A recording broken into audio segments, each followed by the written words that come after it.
25 जून 1975 आधी रात का समय था।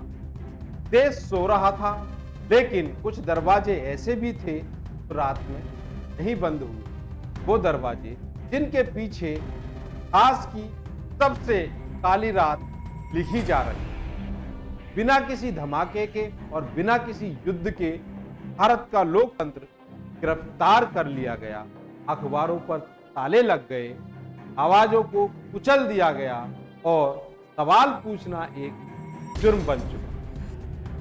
वीडियो में जानेंगे क्या हुआ था उस रात, क्यों अचानक देश को आंतरिक खतरे का हवाला देकर चुप कर दिया गया।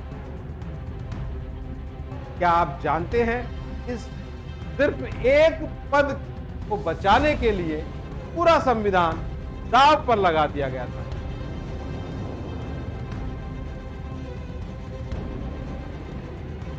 नमस्कार दोस्तों, मैं अनिल कुमार स्वागत करता हूं बुद्धा क्लासेस के यूट्यूब चैनल पर। आप देख रहे हैं इतिहास के किस्से। दिल्ली की हवाओं में कुछ अलग ही नजारा था। प्रधानमंत्री इंदिरा गांधी के घर से खास फाइल राष्ट्रपति भवन को भेजी जाती है और राष्ट्रपति फखरुद्दीन अली अहमद ने उस पर साइन कर दिए और आधी रात को लागू हो गया आपातकाल, इमरजेंसी।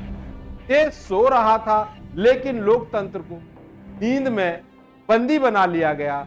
अगली सुबह रेडियो और टीवी पर सिर्फ एक ही लाइन सुनाई दे रही, भारत की सुरक्षा को आंतरिक खतरा है, आपातकाल लागू किया जाता है। बोलने की आजादी खत्म, अखबारों पर ताले, लोगों की आवाज पर बंदिशें। ये सिर्फ सत्ता हिल रही थी या कोई और असली? आपको बता दूं, 12 जून 1975 को इलाहाबाद हाई कोर्ट ने प्रधानमंत्री इंदिरा गांधी को चुनाव में गड़बड़ी का दोषी ठहराते हुए फैसला दिया गया था कि उन्हें सांसद और प्रधानमंत्री पद छोड़ना पड़ेगा। लेकिन उन्होंने क्या किया? उन्होंने कोर्ट का सामना नहीं किया, बल्कि पूरे देश को चुप कर दिया। अब कोई सवाल नहीं पूछ सकता, ना नेता, ना पत्रकार, ना कोई छात्र। सैकड़ों अखबार सेंसर कर दिए, हजारों लोग गिरफ्तार हुए, रातों रात उठा लिए गए और जयप्रकाश नारायण, अटल बिहारी वाजपेयी, लाल कृष्ण आडवाणी, जॉर्ज फर्नांडिस सब जेल में बिना मुकदमा, बिना तारीख के डाल दिए।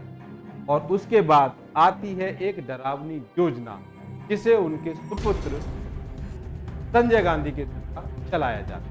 नाम था नसबंदी। हजारों गरीबों को जबरन पकड़कर उसका ऑपरेशन कर दिया जाता है, बिना मर्जी के, बिना समझदारी के, बिना किसी सोच के। ये सिर्फ एक मेडिकल योजना नहीं थी, ये डर पैदा ही था पब्लिक के दिमाग में। हम भारत के लोग का अब भारत नहीं रहा और जो सरकार कहेगी वो करना। लेकिन लोकतंत्र कब तक दबता? मार्च 1977 में चुनाव हुए और जनता ने ऐसा जवाब दिया, इतिहास बन गया।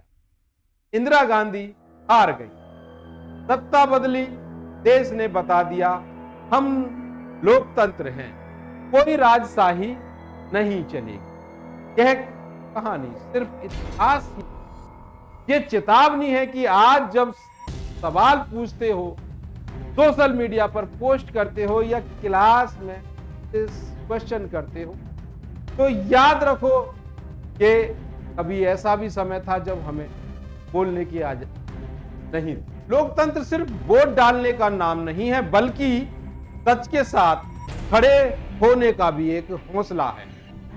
तो अब सवाल आप लोगों से है, क्या आपको अपने मौलिक अधिकारों के बारे में जानकारी है?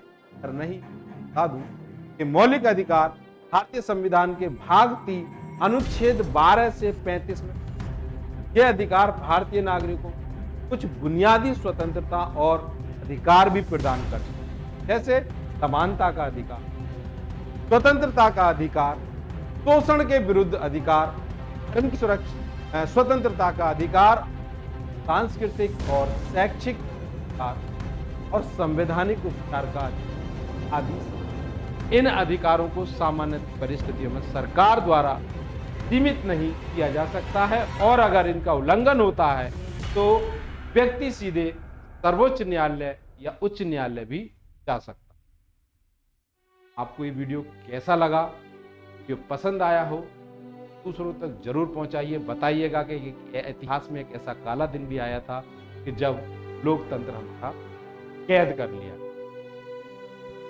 आगे भी आपको मैं अलर्ट कर दूं, भविष्य में आप अपने अधिकारों को जाने और आने वाली सभी गवर्नमेंट कि हमारा केवल और केवल इतना वोट का अधिकार ही नहीं है, बल्कि हमें सारे अधिकार को संविधान के द्वारा दिए गए हैं। संविधान हमारे लिए सर्वोपरि ही होना चाहिए हर नागरिक के लिए। वीडियो को शेयर और सब्सक्राइब करना भी ना। जय हिंद, जय भारत।